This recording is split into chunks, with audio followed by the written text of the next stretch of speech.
Hey, Link here. Thanks for joining me for episode 99, where I speak with Maria Kinnun, where we talk about imposter syndrome, how they got into the industry, being known as the Doom artist, words of wisdom from her experiences, games that made her want to be in the industry, her favorite genre of games, the lightning round, and life outside of games.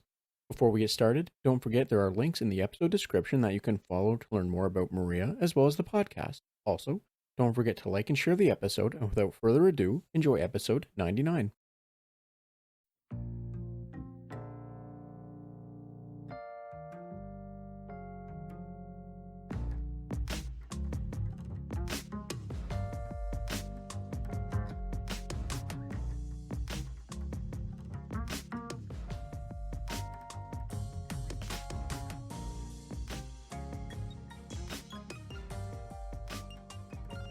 Hi, and welcome to the Red Tunic Podcast, a podcast where I look to rediscover what makes gaming fun and enjoyable by having positive conversations with those related to the industry. My name is Link, and today I'm joined by Maria Kinnun, artist for Hey, Stellar Valkyrie, writer for Reload Magazine, and head staff for FEARZINE. Hi, Maria. How are you doing today?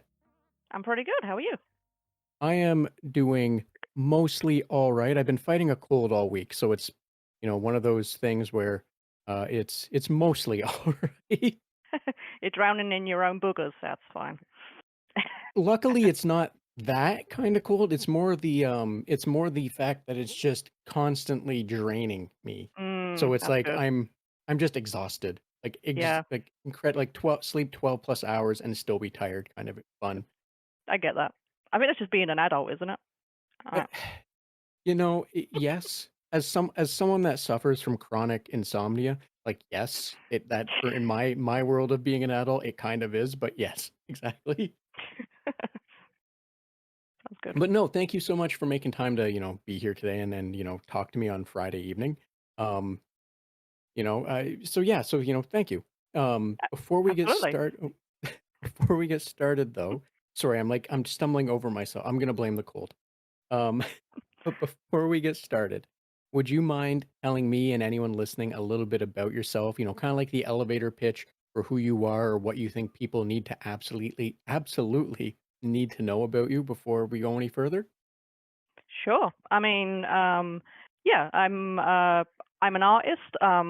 Started off as a cover artist. Always been doing drawing all my life. And recently, last couple of years, I'm like, you know what?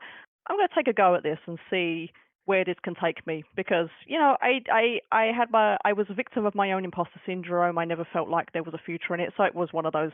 I just did it as a hobby. So I started doing some cover art and stuff, and started getting into it. And then it seemed like there was a place for it. And so yeah, I started doing game cover art, started writing for magazines, playing a lot of indie games, making a lot of connections and stuff. So yeah, it's like kind of I'm getting my foot into the industry of doing something that I love that I never thought I was going to be able to do. It's like Yeah, thank you for sharing that. And it's always interesting hearing how people like kind of find their way or get started. And like, going through the trying to think of the right word for it. Going through the uh uh uh I don't know if there's a I don't know if there's a right word to put this. There we go. Having to struggle through imposter syndrome before landing on it. Like landing mm, on like having the confidence to be like, well, no, screw that, and moving forward is really interesting to me because a lot of people we all struggle through it. Some people more than others, because it's something that can take a real nasty hold. I'm wondering if you can speak to how you worked through your imposter syndrome if you're okay talking to that. yeah. I mean, I haven't 100% worked through it, but it's one of those things that as time has gone on, I've able to get kind of more confidence and to just kind of believe in yourself. Like the problem with with imposter syndrome is you never think that you're good enough, and then the reason why people do hire you is because they think you're good enough. So you have to trust that they know what they're talking about and they know what they want. So it just becomes um experience in like the more you do, the more you have behind you. So it's kind of just building up something, a stack of stuff for yourself, just to go, I've done all this stuff, I can do it. It's just your kind of, it's your head and your insecurity kind of pushing you down. And it's also the people around you. You know, if you have supportive people who are building you up and kind of, you know, giving you that sense of like, you can do this and I trust you to do this. And I have a lot of people that come to me and they're like, oh, I don't know anyone else that would be best for this project, so I want you. That's enough to put imposter syndrome in its place, really, to just say that, you know, people believe in what you can do and they want you for what. A whole lot of just, you know, believing when other people say you're good at something, believe them. You know, they're not lying. Most people won't give you a compliment unless you've earned it. So yeah, it's just a sense of like, yeah, believing in yourself and trusting in what you can do and trusting that you know what you're doing. Easier said than done, but yeah, it's just basically practice. You just have to you just have to like go against it. You know, whatever it's telling you to do, just be like, you know what, I'm going to pursue this whether I fail or not, because you know, failing is a part of growing. So there's no failing. I think was someone said to me once, it was like, you either win or you lose, and they said no, you either win or you learn. So that's a good one to take on. Thank you for that. And I also I like that it's either you win or you learn. And I've always been like of that same mindset that like, failure is just a chance to try and in most cases, failure is just a chance to like see, where you could have done better, where you went wrong and how. Um I don't. Yeah, I don't think anyone fails that badly. I think we put a lot of pressure on ourselves to think that we fail more than we do. Like just because you know, like as doing an artist, if I don't do a piece that's 100% the best of I could have done, it was the best I could have done at the time, but I'm still learning. So you know, you're not failing. I feel like you only fail if you actually give up. Apart from that, you're just learning. Like we're human. You can't.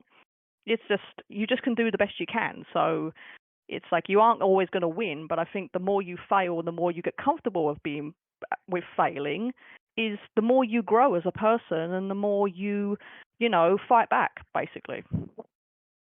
yeah, exactly. I would hope that you learn to fight back and not just sort of settle into failing and like going in with the mindset that you're going to fail. Because I've met some people like that who like are like, well, this is the best I can do, and then like they equally just keep giving that same level, and it's like, well, that's kind of defeatist of you. Like, when people are trying to help you because you've said you didn't do your best, you're like, if you want to improve, you're having all these opportunities to like examine yourself or have other people, like give you some form of critique or what have you, right?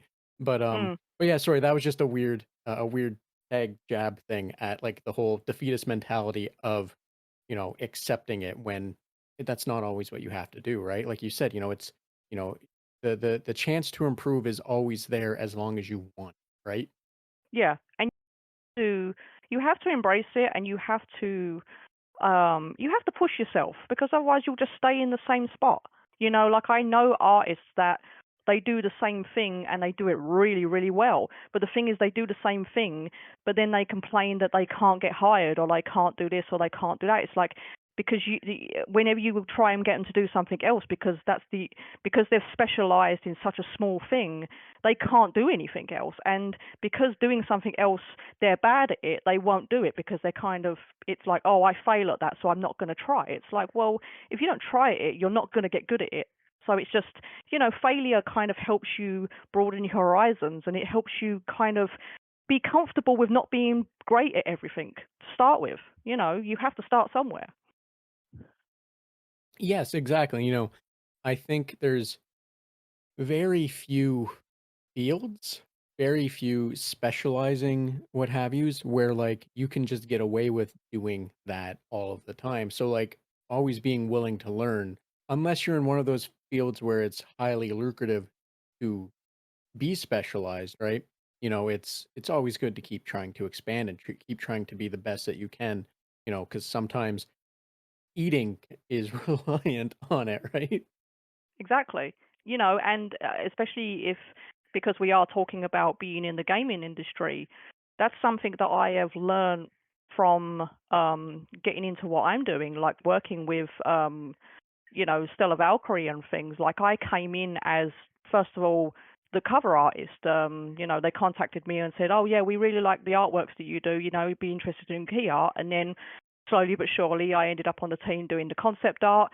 And then as things progressed, it was like, "Oh, did you want to like?" I started getting interested in other aspects of the game design. Like I was like, I've never done pixel art before, but that could be interesting. So I started doing pixel art, and then I started doing other stuff, making sprites, making this, and it was something that I wasn't good at, but because I can try this.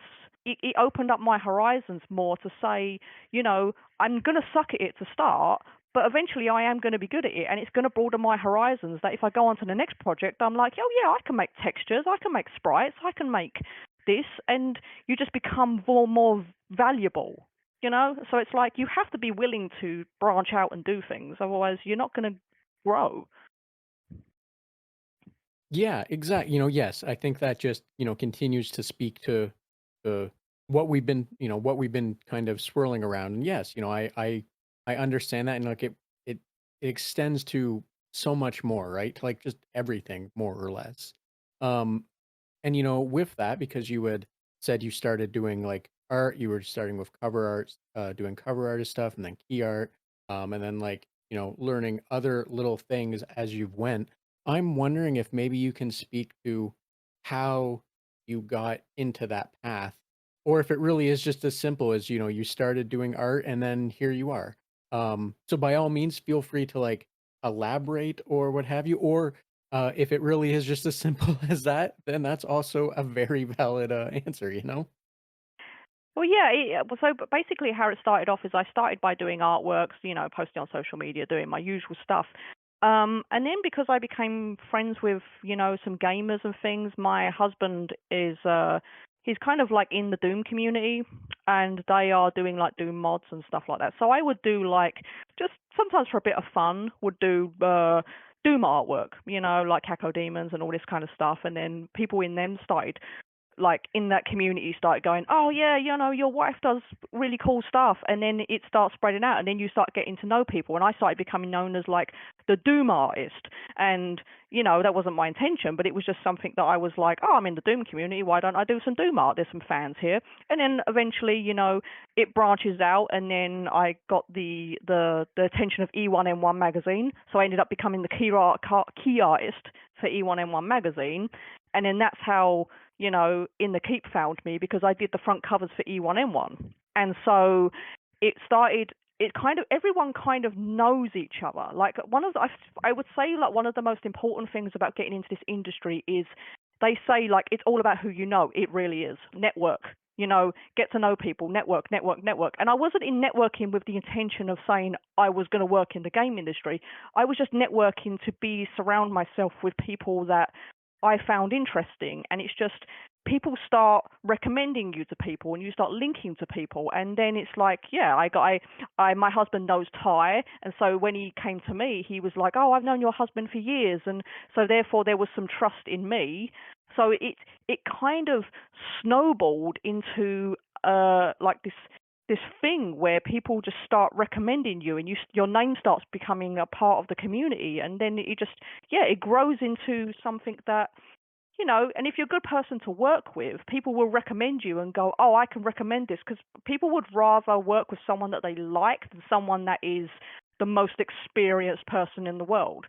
So I've always been, regardless of if I'm doing the project for fun or if I'm doing it for like a professional thing, I always give 100%. I'm always reliable. I'm always getting my stuff in quickly. I always, do my work to the best of my ability, and always keep my communication up. And people know they can trust me, and so it goes a long way into people want to bring you into a project and go, you know what, I can rely on this person. So I don't have to worry about them when I hire that they're going to disappear, or that they're going to, I can trust them. So that's kind of how I got in. I just started networking, and I just started, sharing my talents as fun. And it wasn't all about hire me, hire me, hire me. I was just doing it for fun. It was just like, oh, here's a funny Caco demon, or here's a funny this, or a funny that. And if you become like a friend first, and if you become like someone in the community that gives a lot back, it comes your way. You know, it's like a karma. So yeah, that's how I started. And I mean, it wasn't intention. I never had this whole. I would love to work in the game industry, but I never had. Oh, this is what I'm doing. Is I'm going for this. I was just. It just kind of came my way, and so it's just a nice little story that I was like, you know, this is. Yeah, I just somehow landed in this position, and I worked very hard for it. But yeah, it's a pretty fun journey. So, thank you for sharing that, and I like the how you said you got known as, like, the doom artist or what have you. Because as someone that someone that's done several episodes at this point now, um, nearly 100, not just like that as a brag, just more as the joke of several. Um, I've spoken to a few people and they're like, "Oh yeah, you're the FPS guy or, what have you, like interview or whatever." It's like, well, if that's how you know me, sure. Like, that's like a handful of episodes. So I've always found it amusing. I don't want to say the pigeonholing just because um, that's like really speaking down to the yourself as well as the people that just that's how they know you, right? So I'm just Yeah. wondering um how how you reacted to being known as like the doom artist. And again, not in a negative way, just in like the amusement way. Because for me, it was amusing when people like, oh yeah, well you're a horror guy. Because early on, I spoke to several people that did horror stuff, and they were early on, and that's how they thought of me. And then some people as Indian, some as FPS, and blah blah blah blah blah. So what I'm getting is I'm wondering like how you find like the amusement or what have you if you take from being known as the doom artist. It's actually pretty hilarious, because I did, uh, going off of that, I did the key art for the CAC Awards for the 30th anniversary of Doom, like last year, which was kind of crazy. I ended up doing a project for John Romero, like and that was kind of nuts. I have a dirty little secret though. I've never played Doom.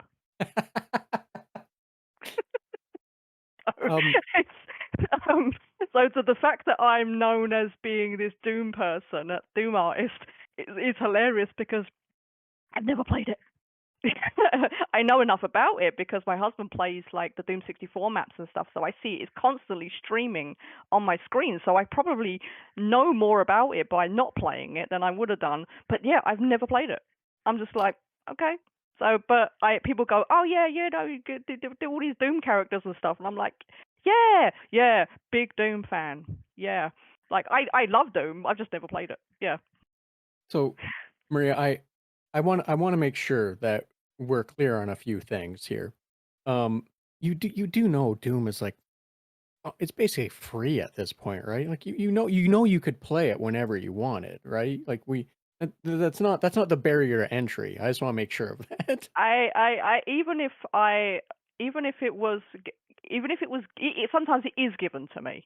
I mean, it's in my house 24/7. Like I don't have to buy it. It's given to me. People are like, oh, because people think that I'm the Gaboon person. I have like a signed Sigil 2 box from John Romero. I'm like, I've never played it. So it's just because it's in my house. That's what I'm saying. I don't play games like particularly like that much. I watch a lot of games and I'm kind of in the industry, but yeah, like I don't play Doom, but I've never played it. but but So I've gotten opened a lot of doors with it, so thank you, Doom.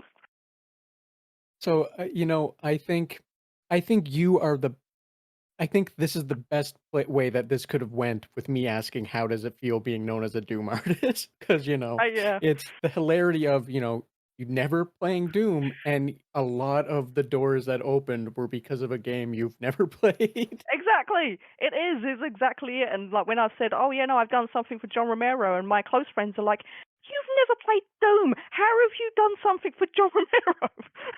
I'm like, I don't know. Yeah, it's yeah. That's what I mean. Like the irony of it is hilarious because I'm like, I draw so many of the characters and stuff, and I'm like my husband. I'm like, that's what Pinky looks like, right? And he's like, yeah, yeah, yeah. But now I've done it so often. Like there's a particular the Doom 64 Doom guy has an aerial on the side of his helmet, and every time I drew Doom guy, my husband's like, "Oh, you have to make sure the antenna is on the right on the the left, right side, or whatever it is. And now I notice it whenever I see the Doom guy, and I'm like, your antenna's on the wrong side. You know what I'm thinking? I'm just kind of like, I notice these things, so I actually know more about the Doom characters than most people think. So, thank you for sharing all that. I Yeah, the irony is rich, is really the best way to put it, I think. The irony is very rich in all of that. Now, I'm also curious, um, if you have any words of wisdom from your experiences, that you'd be willing to share. And, if one of them is, "Don't play any of the games that you are known for," I'm gonna have to say I don't think that's a valid one. um, no, I mean it's. I would say kind of have a. I think the reason why I don't play many games, but I have a variety of games that I touch in. So I'm not like one person. I'm not an FPS person. I play a bit of everything, and that kind of expands your knowledge on things. Like my favorite kind of like genre of game is like point and click adventures. I love Monkey Island. I love Broken Sword and all these kind of games. Like I love the art style of games like that, but I also love like horror games and I love action games.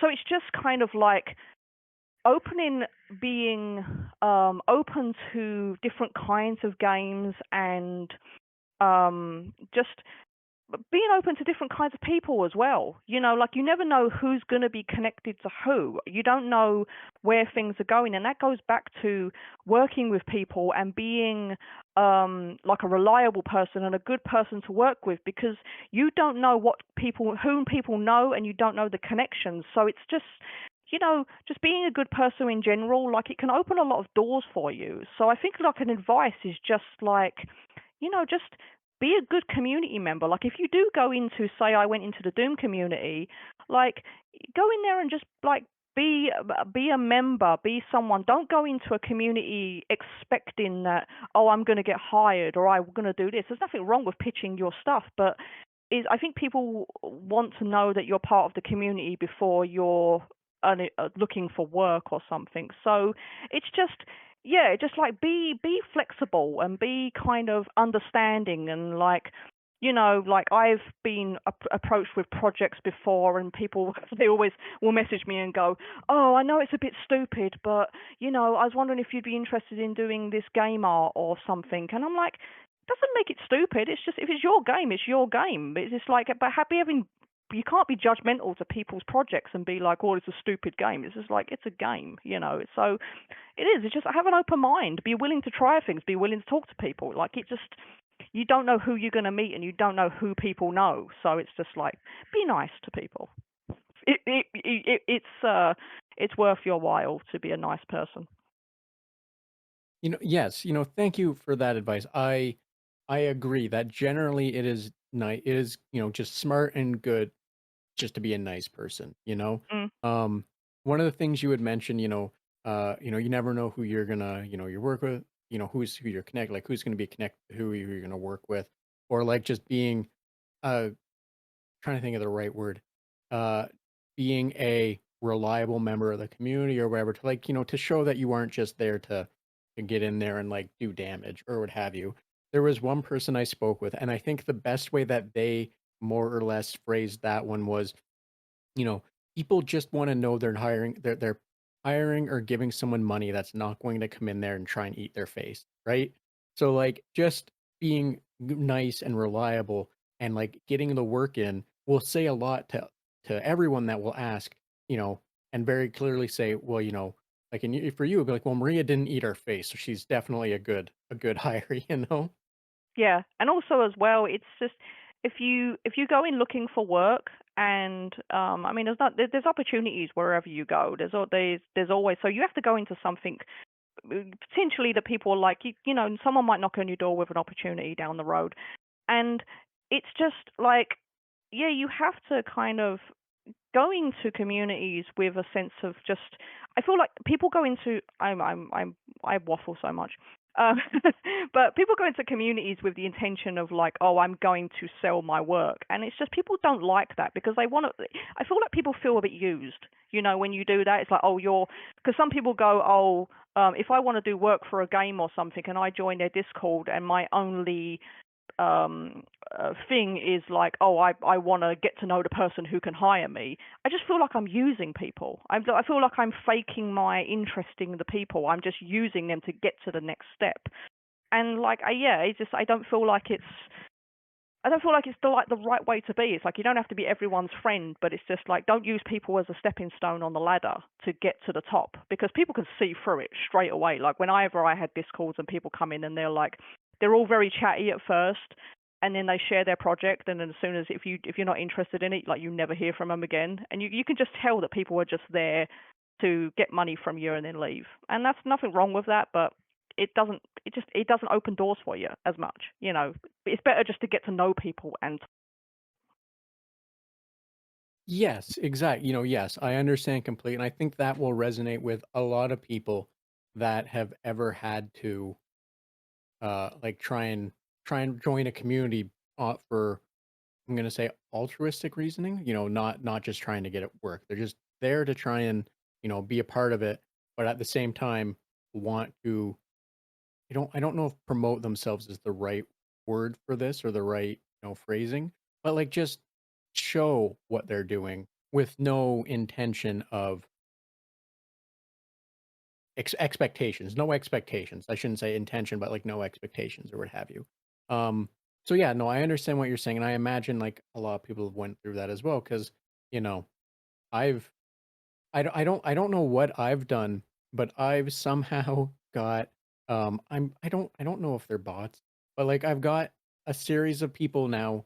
They message me, usually comes in like waves of like, every few weeks or once a month, where it's like, look at my portfolio. Would you like to pay me for something? And it's like, no, like I'm not like yeah, I how don't how know are who you you are. finding me? Yeah, it's like Yeah. you're DMing me. How are you finding me? Like what are you spamming me? Because like I'm not saying anywhere that I'm trying to get stuff done or I'm looking for whatever. Um so like I know what that's like, and I imagine, you know, the people doing indie games especially know that what that's like, right? So like, Oh, I know yeah. I know what you're talking to. I understand what you're speaking to, and I imagine a lot of people do as well. And yeah, just be there, be a cool person, and if like you have something that someone wants to reach out to you for, just knowing that's what you do and not trying to like pester them is probably going to go a long way as well, right? Mhm. I think so. Yeah, I mean, I feel like it's working like that at all because, I'll meet people, but it's not the first thing I say is, "Oh, yeah, look at my artwork." Remember Maria is just shoving it down people's throats. It's usually a sense of like, oh, they get to know me, and then I'm like, oh, I do this artwork by the way, and then people joke about that, and they go, oh yeah, like by the way, like you talk about it like you just doodled something on an afternoon, and it's an amazing piece of work. And I'm like, I don't know, I'm not going to come in somewhere and go, look at my stuff, grr. So it's like, it's just aggressive. It's like, calm down, it's like, just chill. Yes. Yeah, exactly, exactly, yes. I think we're kind of circling the same thing in Mm. different words. Um, but yeah, I can only say I agree so many ways before I loop back. Um, Now, not to, and I don't say that in a dismissive way to like shoot it down. I'm just meaning, I think we're in well agreement of it that yeah, it makes sense, and Oh yeah, yeah, I don't know, don't I do that. agree. I mean, I have ADHD, so you have to just tell me to stop and change subject because otherwise I'll just talk about the same thing over and over again. So I get it. If it makes you feel any better, I will also keep surrounding it because I don't have ADHD as far as I'm aware. However, I'm Canadian, so like my, the politeness to just say thank you and is very prevalent in me. And also because of how I talk, I will also continuously circle back because the way I process things is to try and rephrase it, which is a Mhm. very bad combination, I think, for anyone talking to someone that, might have ADHD or someone else that does the same thing, because then it's just, you're spiraling for 10 minutes saying the same bloody thing over and over and over and over again. Um, Also, as well, I think it's an important thing to talk about because I think a lot of people struggle with this. So, I don't feel like it's a bad point to drive home. But yeah, I mean, I don't want to circle the drain on it, but Yeah, yes, that is all that, that's one of the things I also like is, I'm never um one of the reasons I'm also happy to continuously like circle things is that if it's a good point, if it's a good topic thing that's has relevancy or whatever. Um, hopefully saying in a few different ways will transfer to different people or, what have you, what have you. Mhm. Now with that said, and with that in mind, again, not that I'm trying to like, rush us to another topic or what have you. However, I am wondering, because you said you started doing like Doom art. I'm wondering if, you never played Doom. So I'd be willing to say Doom wasn't the game that made you want to do this kind of stuff. So I'm wondering, were there any games specifically that like made you go, "Oh, this would be cool to like a cool field or a cool industry to be part of?" And if there were, could you speak to those games? Um, I like I don't it's I guess when I was younger, like, I played, a lot of the point and clicker games. I played like Monkey Island, and I used to like those kind of games a lot of times because I could draw the characters. I used to like drawing Sonic the Hedgehog and kind of all those kind of cartoony type games that they were very appealing to the eye, and so it was just something that you like. I've always loved game characters, and it's just I don't think I like it wasn't like is an intention of like, oh, I want to get into this, because when I was younger I never thought that even getting into games was going to be a thing, because people didn't know video games were going to be a thing when I was younger. It was just a silly thing kids did. Didn't realize it was going to turn into a multi-billion dollar industry. But it's just like, yeah, I used to just kind of draw the cartoon characters, and it's the same with animation, really, like cartoons on TV.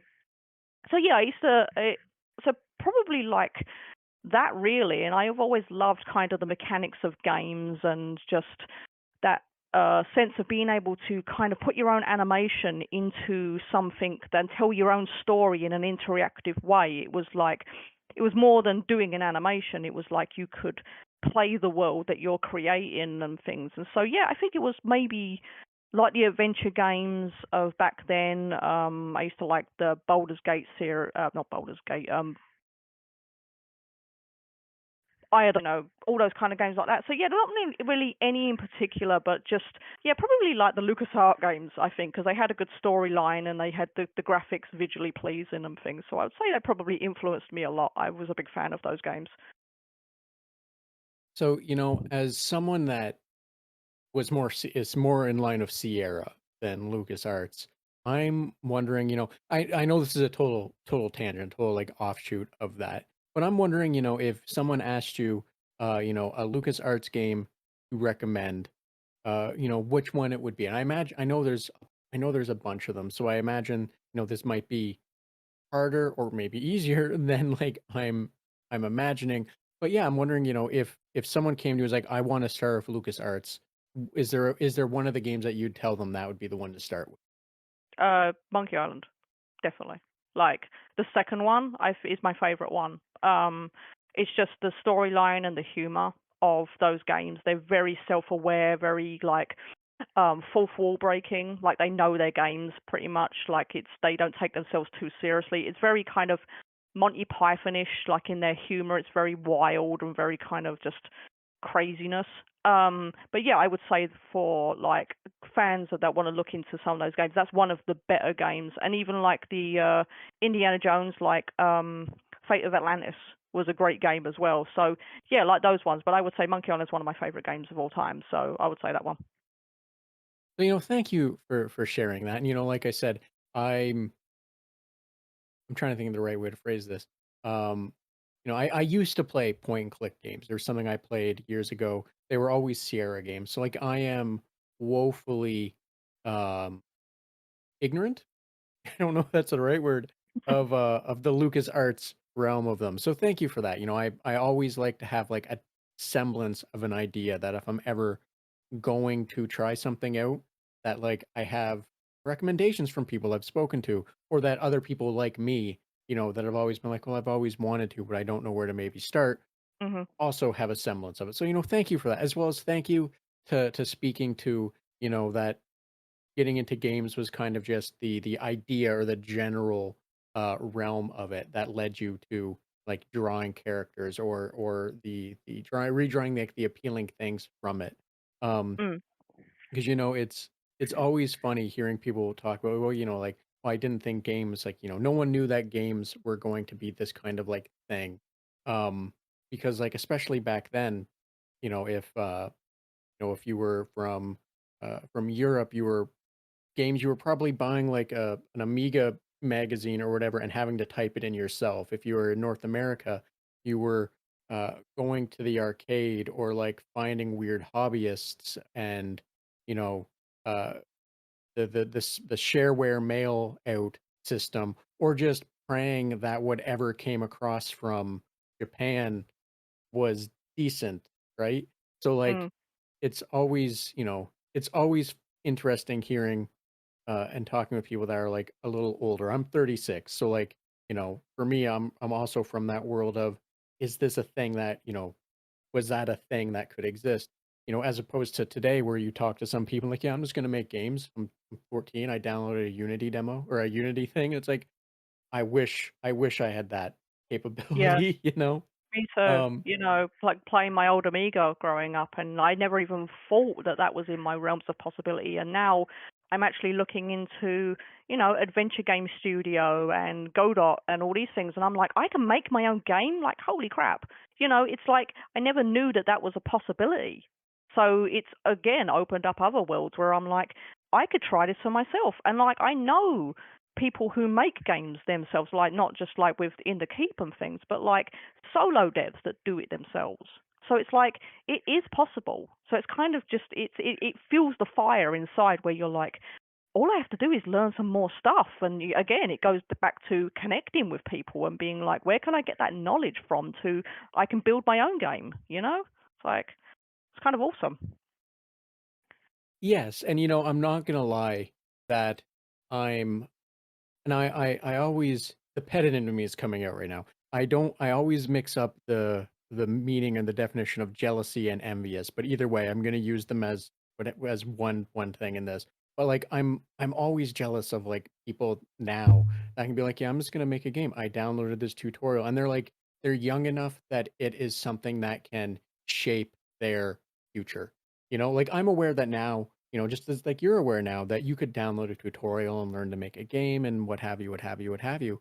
But like I'm 36. I'm pretty much set in the direction that I need to be in terms of making sure food keeps coming on my table, right? Like I know, Mm. there are people that are willing to take big risks. I am incapable of doing that. But like, I'm always envious of like the younger people, the younger generation that's like, yeah, I can just, this is something that can craft my future. And like I wish them the best. I hope the best for them because they're the future of making games, the thing that, we enjoy. But like, yeah, I'm never gonna not lie and say that I'm not jealous of them, jealous of their ability to have something, learn something that can actually be their full on future. You know what I mean? Yeah, and I mean, lucky enough, like I getting to know a lot of developers and stuff, and a lot of them are young. And yeah, I understand that because I'm like, yeah, I can see, they've got so much kind of like that's their way of life. Like to us, it wasn't a thing. It wasn't something that you could have done back then, without like reading a ton of books. But now the internet has just opened up this world where there's forums and YouTube videos where some 12-year-old tells you how to program an entire computer, and you're like, wait, what? Um, so yeah, but it's just like yeah, just now the world literally is like your oyster, and there's so much information out there, and it's like you just get out there and learn stuff, get out there and do things and try it, just give it a go. It's like, and it doesn't have to be your bread and butter, and you don't have to make anything in the industry, but I'm always very proud of just being involved with something, of being like leaving a legacy and making something that you've created and going, I made that, and it's in the world. Whether it's the best thing in the world or not, it's like if you're proud of it, being creative is one of the hardest things you can do. Like it's you're so vulnerable, and it's just do it. It's like and I heard a quote the other day that said something about well, it was like you know uh don't take constructive criticism from people who don't construct anything. I'm like, yeah, right, because it's just the more a lot of people who would criticize you or put you down don't actually do anything. So it's just yeah, I am kind of jealous of the kids today where I'm like, I'm the old man shaking my hand, my fist at a cloud, being like, you younglings, you don't know what it was like. But yeah, I mean, good luck to them, you know? Like, I'm old and jealous, and my back hurts just having this conversation. You yes, the only silver lining is one day one of them is going to ask what a VHS tape is or a cassette, and you're going to Oh, be good able to lord. say, "I can actually show you, sit down." You're like, That's the silver lining to that, of being yeah, outpaced oh, back technology-wise. in my day, kids these We days, we had dial-up. Yeah. the scary thing is the number of people that don't know what dial-up is Oh, probably greater than the good people that lord. do now. If you Um want to see if anyone is over a certain age, like if anyone's over 30, you just walk into a room and go, and just see what the reaction is. And all the people over 30 will just look at you like, oh, that's the that's the noise of evil. Yeah. Just briefly on the noise of evil, the worst thing was when I was a young teenager, before we got DSL, a T1 line, so and a T3, T1 line, not that fast either which way, like 125 kilobytes, for anyone that cares. Um, I didn't know you could mute your modem. And I was perpetually up and perpetually online, especially over the summer. And like, if the connection dropped, it would just scream out, and it would just be me like jamming a pillow over top of the case in general to try and muffle this, like the dial up sound at like 3 a.m. screaming. And like years later, I read, and what's even worse is this was years later after, like, dial-up wasn't a thing anymore kind of thing, and it was just, like, looking at pictures, and for whatever reason, someone had, like, a Windows 98 or Windows ME or whatever up, and they're like, "This is how you muted your modem, kids." And it's like, Right. where were you, like, 15, like, where were you 10 years ago? Like, where were you 15 Yeah. years ago? I needed that. I needed to Yeah. know how to mute my modem. Well, exactly as well, because before I had broadband, we used to have like pay by the minute. You know, like internet. You know, you didn't have it like, oh, it was a yearly subscription. It was like pay by the minute. So you were doing a little sneaky internet search in the middle of the night. You know, and it was just like you were trying to, not let the parents know that you're secretly on the internet, and you got ear ear. It's like, shut up. So, but yeah, it's I feel old. You know, yes, I can relate to that. I also, just until you said that, I had forgot that as well. You paid for minute block. That Mm. it wasn't just like, AOL Canada for me came along and they're like unlimited for like $30 a month or whatever. That was a wild thing, because before that it was burning out the minutes and then having to find and use alternatives that gave you like an hour a day or an hour every Mhm. week or whatever, and having to cheat that system. But anyway, um, I forgot about that, and like you, I feel old now. Um, Not that I ever feel young, because my back hurts and my knees hurt, and I'm always going to be constantly reminded of it. But all the I'm same, basically just Rice Krispies at this point. I'm just snap, crackle, and pop. It's fine. um, so Maria, you know, off the topic of feeling old, I'm Mhm. wondering, because you're old enough to have seen a lot of genres, and I have a feeling this could very well just be, adventure point and click games, and that's fine if it is. But I'm wondering if you have like a favorite genre that you will constantly go back to, one that you enjoy, one that you can, you know, always find comfort in. Uh, Horror games, because I'm a twisted freak. I love horror games. Like just the gnarlier the better. The really bad ones like and I mean this will probably tone into what I'm doing right now, which is the FEARZINE magazine, which is a um a physical magazine that's focusing on indie horror games. So it gets their games in print, and I have had so much fun getting to know indie devs that make horror games, because I get to play a ton of them, and they are just moi. Um, it's just I don't know. I've always been a fan of horror films and stuff, and so just And also being a fan of like point and click games, they tend to be like puzzle games. Horror games have puzzles and gore and grossness and monsters, and yeah, I love it. Horror's my jam. So when I had the opportunity to make a magazine about horror games, I was like, yes, sign me up. I didn't even have to sign it up. They basically just gave me the keys, me and my friend, and I was like, all right, yeah, this is amazing. But yeah, no, it's that's the one of the genres that I've just like I just love it. Yeah, it's just one of my favorite things. Just the gorier the better. So, thank you to speaking then. I'm wondering if you have any horror game recommendations. I personally, I I struggle to enjoy a large amount of horror, or I shouldn't say a large amount because the scene has kind of expanded a lot.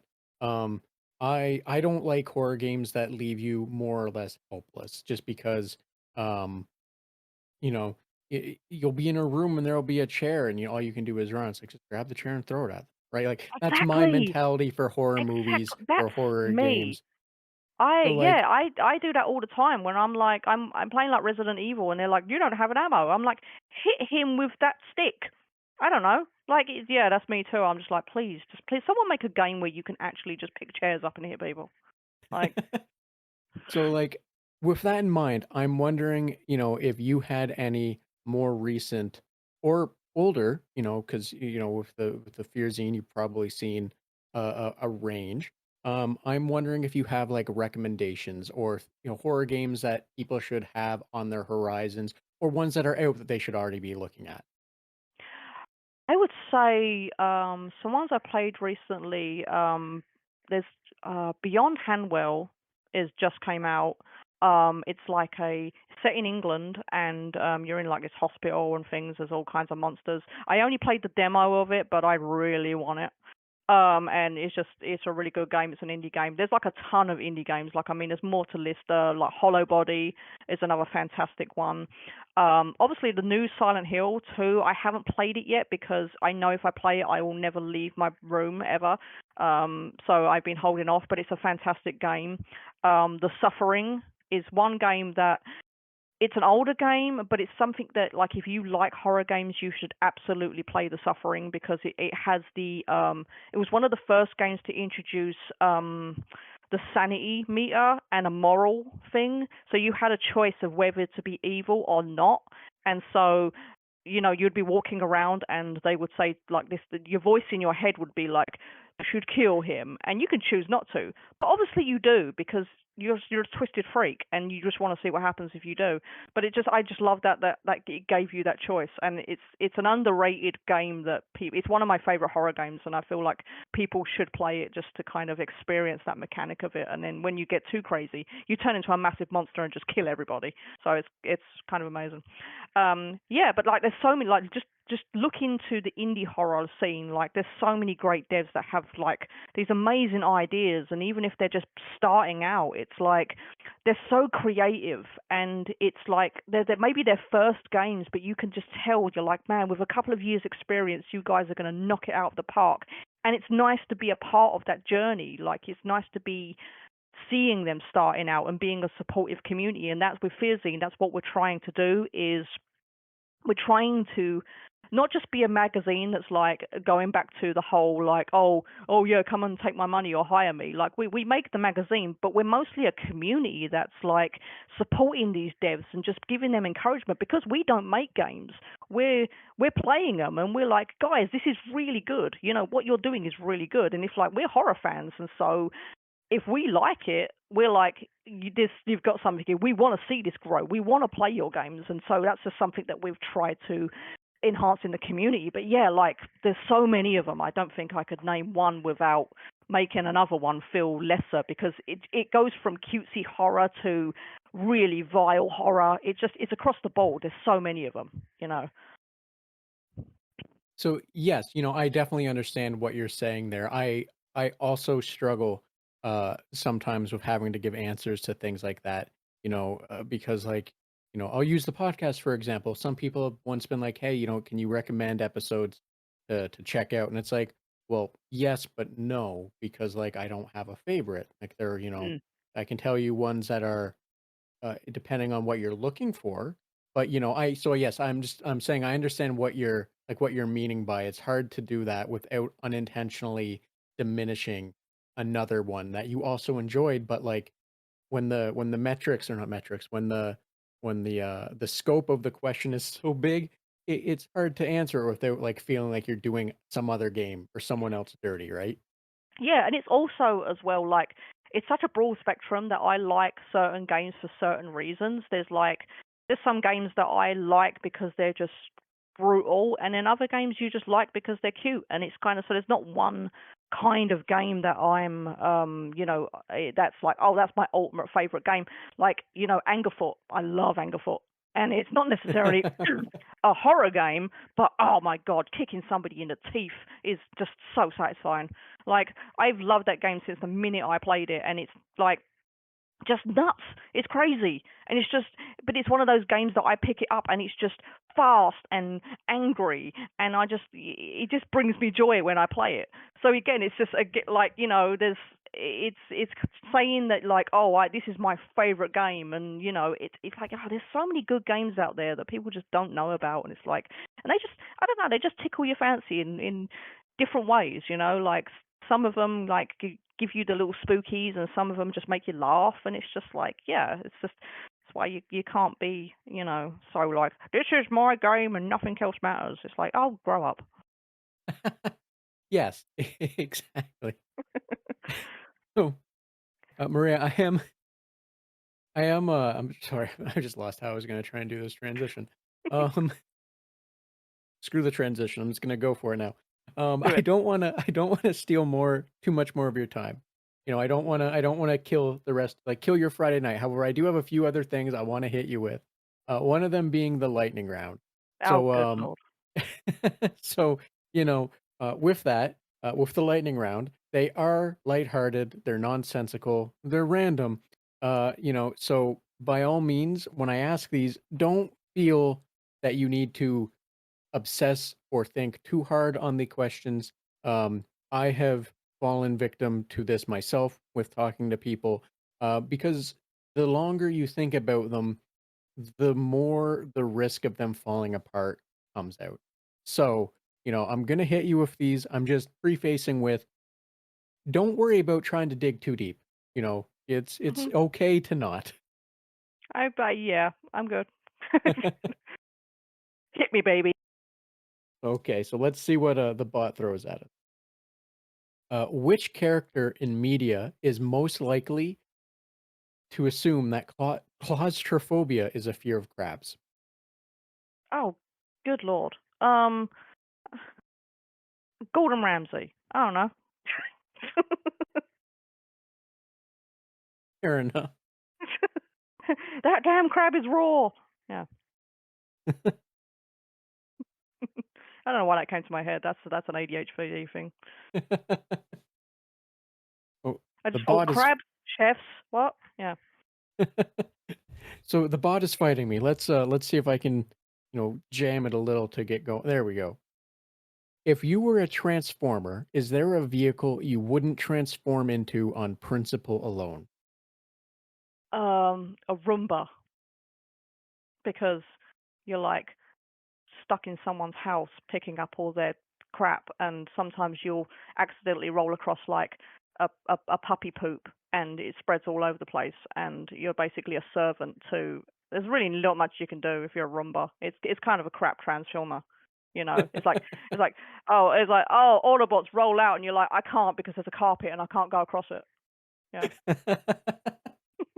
Yes, thank you. That is a very yes, yes, I understand completely. Which video game character is dumb enough to fall for a Nigerian prince email? Ooh. Hmm. Dumb enough to fall for it. I I don't know. I dumb enough to fall for a thingy. probably Guybrush from like Monkey Island or something like that. I was gonna say Duke Nukem. I just thought that'd be funny, like him thinking that there's gonna be a gorgeous babe across the thing, and he's all like, it's like, I'm gonna get myself a babe, and then it turns out it's a Nigerian prince, and I don't know, the idea of Duke Nukem falling for a Nigerian scam just tickles me. Yeah. So yeah, thank you. Yes. I'm gonna hit you with one more, mainly because I screwed up trying to say claustrophobia, and I feel bad, so I want to hit you with another one. Um, which video game character do you think is most likely to call themselves a thirst trap despite having no business doing so, and why? Ash trap. Um, I don't know. That's I'm like I'm trying to think of video game characters. I'm like, um, call himself a thirst trap. I mean, maybe don't nuke him again because he thinks he's a sexy man, but he really is just a product of the '90s that would not go down well today. So it's the babes. Yeah, probably him. Yeah, I don't know. I love Duke Nukem. Now, the question, have you played Duke Nukem? Yes, I have played Duke Nukem. Yes, I've met John St. John. So yeah, yes, I have played that one. So I don't have So that much shame. I thought it would be relevant to at least ask that, all things considered. So Maria, thank you for surviving the lightning round with me, I guess. Um, Now, as well, I said, but I don't want to take up too much more of your time. However, I do want to ask you this because I always think it's important to, also at least give the chance to talk about who you are and what you do outside of games.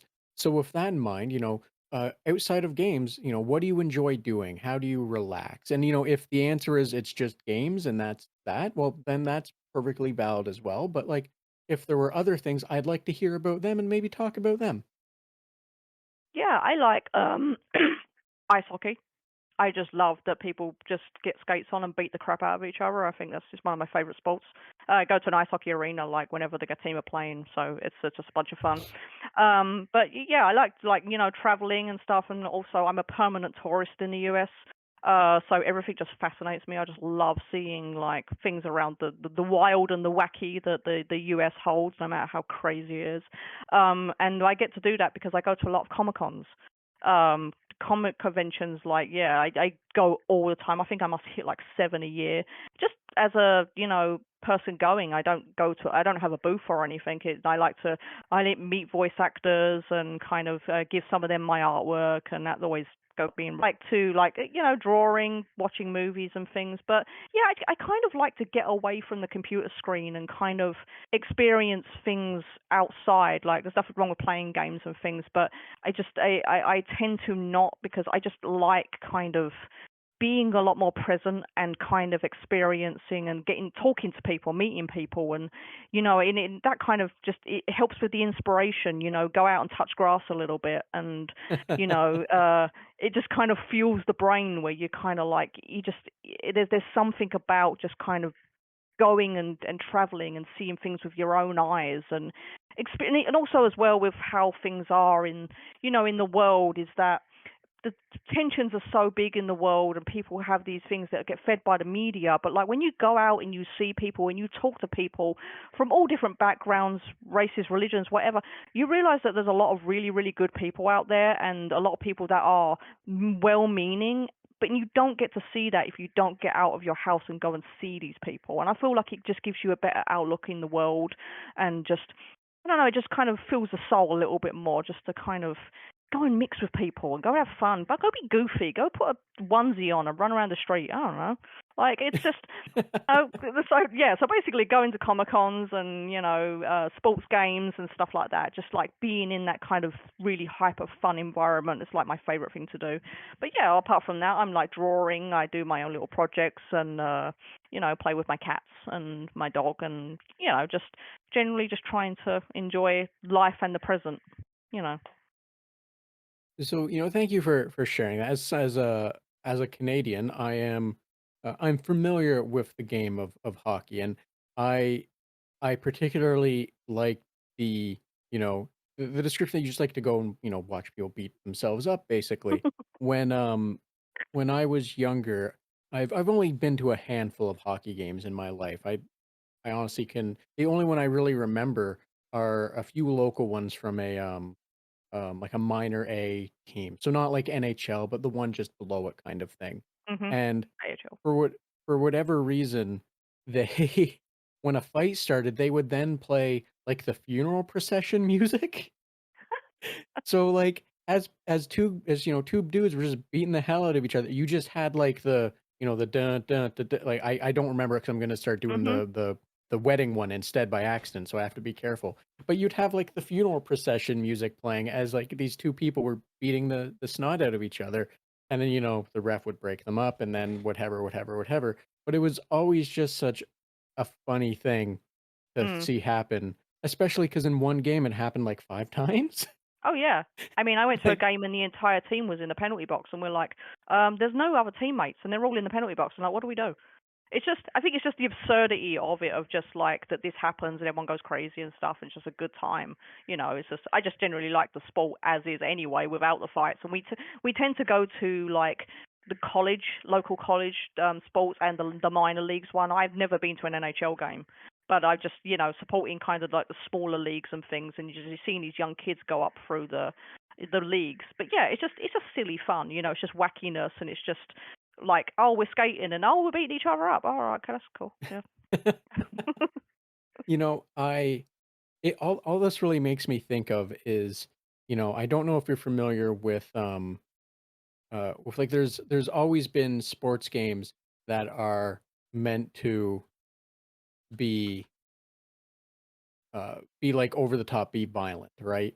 Um, like Blood Bowl or what have you. I'm not meaning those, but like games like NFL Blitz, where it was like an arcade football game where you could permanently remove someone from the game or do like an after time shot or something. I'm I'm now just realizing there isn't really a hockey game that lets you do that. That's either like No. incredibly over the top violent or more real. There isn't one that's just like arcade violence that There is should be. I mean, there there I should be, yeah. there is there's a horror game that's coming out. I think it's in Kickstarter right now, and I don't know this guy, but it's just it's popped up on the FEARZINE quite a bit, and it's called it's like FIFA, but it's like FIFA 98, and it's a soccer game, football game, whatever. And you basically all the teammates are like monsters and zombies, and you just aim of football. It's like amazing. I've never played it, but it just looks. So I agree. Yeah, like if you had a hockey game where they have blades on their sticks and you just like take heads off, like zombie hockey or something like that, or like man, someone needs to. If you're an indie dev, make that seriously. I'll pay you. No, I won't, but but yeah, I'd love to see it. And some indie dev is going to do it because that's what they do because they're amazing and they're just I love them. Yes, I could definitely see that being a thing from an indie dev because as you're right, indie devs they just do things. And that's one of the things I like the most about indie games is that, it's largely smaller teams. They're going to be making uh they're going to have a much narrower scope, a much narrower audience or what have you, just because, usually the people that are making games, it's the things that they're passionate about, things they care about, what have you. Um, but I always like that the amount of them, just how crazy they get. Sometimes, like you said, Mhm. you get FIFA 98. I did a quick look up on it.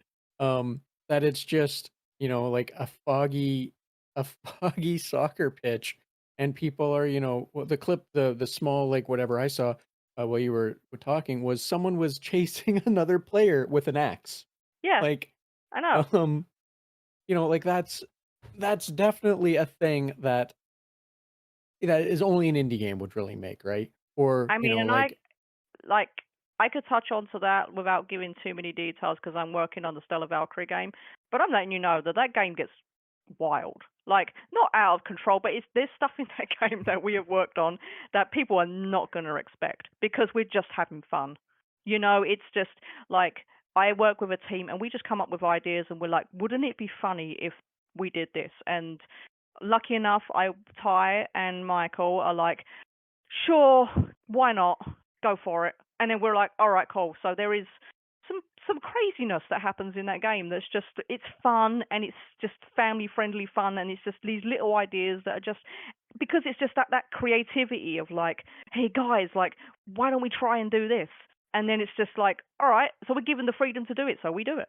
And so it's just that it's the essence of indie game dev, the essence of like just being creative and playing. And that's, I think that's something that's missing in games now, is playing. People don't play anymore. It's like they make a product that's like this blockbuster movie that you occasionally get to press a button. It's like, where is the fun? We're not having fun anymore. We're just watching a movie and going press X, press X. It's like, this is boring. That's why I love indie games, because they're actual games. Yes. Yeah. Yes. I know exactly what you're meaning. And, it's always nice to hear that, the project that you're working on is going to have that kind of freedom to sometimes just be zany or be nonsensical. You know what I mean? Mhm. Yeah, and I think it shows that, the people working on the team were having fun. I think that goes a long way as well for when you're making a project. You can tell people were having fun making this project. It was a passionate project. It wasn't just a get it out as quick as possible so we can make money. They were having fun. And I think people can tell that. And I'll shut up Yeah. now because yeah, you're trying to tell me.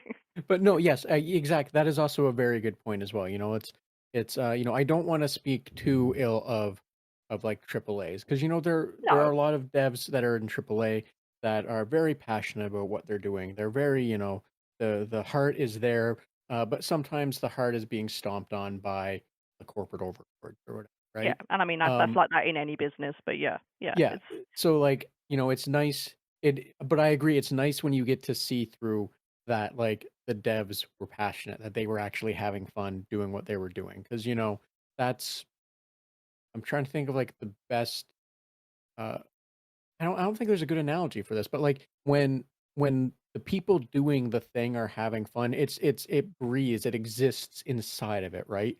Like yeah, you can tell the end product was like paintings for example or what have you. And I say paintings only because I went through for graphic design. We had to do history of art and stuff like that. So like I'm very well aware this applies to digital art and everything else as well. But like with classical paintings and such, the way that they did strokes and everything, like it said a lot about their intention, about their mood and everything. And like when they were having fun, you could see it was like a fun piece. You could mm, tell, right? Like, yeah, and that just bleeds through in art and in all forms of things that are like created that people get to enjoy. Um, Sorry, yeah, I'm going off on a rambly tangent that says, yes, I understand what you're saying, and it's always nice to be able to know that the people doing the thing are having fun, because it genuinely shows that it's in the end product, right? yeah. And I mean, if you're working hard to put so many years into a game and stuff, it's like, you know, have passion with it, have fun with it. And it's like, and I'm not saying that like people don't, but it's just, it's nice to be able to say I had fun doing it. That it's this, you were able to play the game type thing. So it's, not just like a grind, like, oh, here's another thing, like a sweatshop, basically.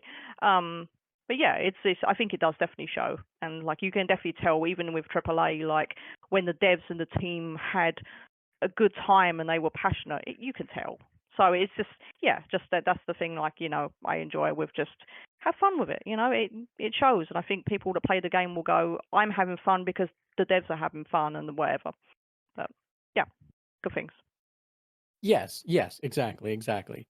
And I don't wanna get the bat and do what I usually do and get stuck in my own loop of beating the horse. Mm. So yes, thank you, exactly. With that then, not to unintentionally re-engage again, um, I don't wanna take up too much more of your time. However, though, if there was anything else you did wanna discuss, a cool game, something else you're doing, or something you just feel more people should be aware of, by all means, Maria, The floor is yours, as well as please let everyone know where they can find more information about you, which I'll also include in the episode description. Okay, yeah. I mean, the main thing that I would plug, which is what I'm working on right now, is the FEARZINE magazine. If you're a horror game fan, horror game dev, it's a good place for you. We meet a lot of we have a Discord. That's in our Twitter profile, X profile, Blue Sky profile. You can find us at FEARZINE, and we have just a really supportive community. That's fans. It's like fans and devs living together, mass hysteria. It's like they're getting to know the people that make their games, and people are like, oh, that's the person who made Hollow Body, and that's the person that made this.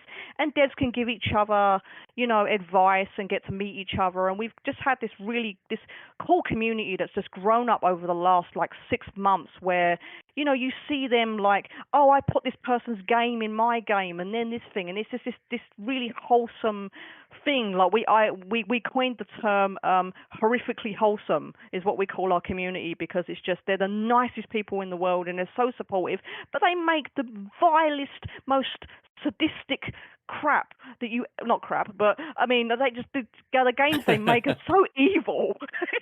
But they just are the nicest people. And so yeah, it's this community that we just have, and we encourage anyone who's a horror fan or a horror dev or just is interested in the genre just to come on board. We have a magazine, we sell that, and the funding that we make from our magazine kind of helps us keep the lights on so we could keep doing what we're doing. But it's mainly all about giving devs a spotlight that when they get swallowed by the algorithm, it's hard for them to promote their games. And so we're hoping that we can give them a platform and that we can kind of shine a light on them and go, we will raise you up and hopefully get connections for them to publishers and other people that can help them. So it's just this nice little world that we're just trying to create, that we're pretty passionate about, and we're fans making it for the fans by the fans type thing. So yeah, that'd be the main thing that I would plug, to just say that FEARZINE, go check it out, come and talk to us, and feel the horrific love that we have to give you in our weird little cult in the corner of the internet.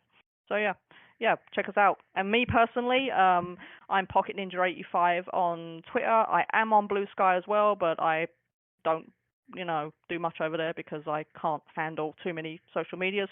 And so yeah, I do artwork. You can see my profile on there, and yeah, follow me. The thing is, I'm just whatever, do it. Link will do it. Awesome. He'll do the thing. Yes, those things will be in the episode description. So, all people will have to do is go to the description and click the button. That'll take them to where they need to go. They won't have to worry about trying to type it out, especially for Blue Skies. Just because the URL is, I have a theory, because Blue Sky made it. You can send out bigger messages. My theory is because they wanted to buffer it, so that way you could actually tag other people. Because it adds an extra 15, 20 characters. Just Yeah. that's my tinfoil hat conspiracy, for that one. But yeah, those ones are a nightmare. So yes, in the description, links that you can press that will take you to learn more about FEARZINE. Told you it was a 50-50 before we started recording, as well as your Twitter and whatnot, Maria. That way people can find you and learn more about you as well. Sounds good. Now, if there wasn't anything else, I will definitely let you get on with your Friday evening so that you can enjoy your weekend. I appreciate that. You are more than welcome. So, thanks again to Maria for making time to have this conversation with me, and thank you for joining us on the Red Tunic podcast, as well as a special thanks to Roland Jenkins for the use of music from the title track from Roads Deep. And be sure to check out the episode description for links to socials, websites, and other means that will allow you to learn more about or support Maria and the podcast. While you're doing that, share, follow, and whatever else you think makes the algorithm work. Thanks. Till next time.